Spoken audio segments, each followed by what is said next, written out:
Bonjour messieurs. Il y a des parents qui sont dans des difficultés qu'on ne rencontre nulle part ailleurs. C'est pour ça qu'on est en REP. Tout le temps, quand j'avais des difficultés, ils étaient derrière moi, ils me disaient de ne pas lâcher. Et j'ai réussi. Sur les points de la carte, c'est motivant. Tous les matins, on sait que notre journée va servir à quelque chose.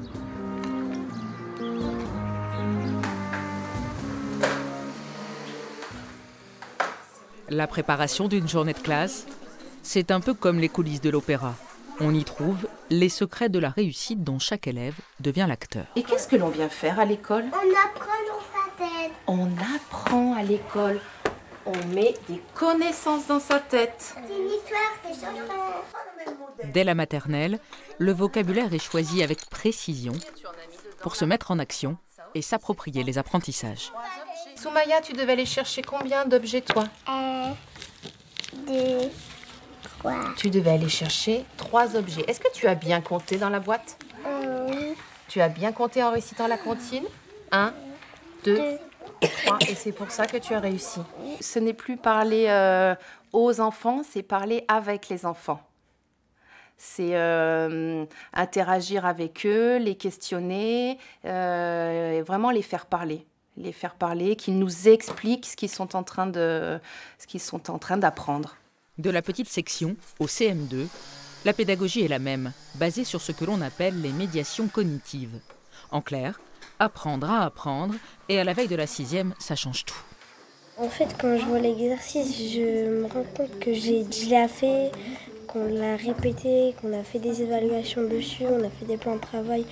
Du coup, mes connaissances, ils se réactivent. Et je réussis à me concentrer et à me mettre dans ma bulle pour commencer à travailler. On leur donne des armes intellectuelles pour arriver à décrypter en fait, le monde scolaire, le cours d'un professeur, ce qui est caché derrière en fait, un cours. Et ça, justement, nous, on voit énormément de réussite ensuite dans le passage au collège grâce à ça.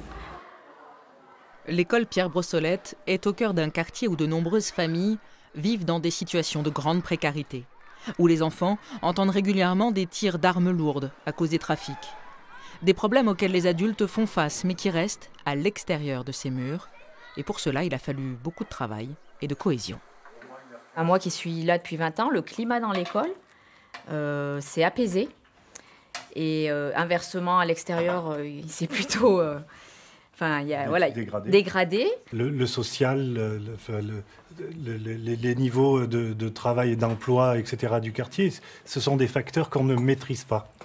Et ce sont des facteurs qui, il y a 10 ou 15 ans, étaient explicatifs de ce qu'était l'échec scolaire. On s'est aperçu que le problème de l'échec scolaire devait être d'abord le problème de l'école et réglé par l'école. Avant, dans les classes, même quand j'y étais il y a 20 ans, on entendait des enseignants qui pouvaient crier, il y avait des conflits entre élèves, il y avait de la violence. La première étape, ça a été vraiment apaiser ce climat, le climat dans les classes pour pouvoir effectivement se concentrer sur les apprentissages.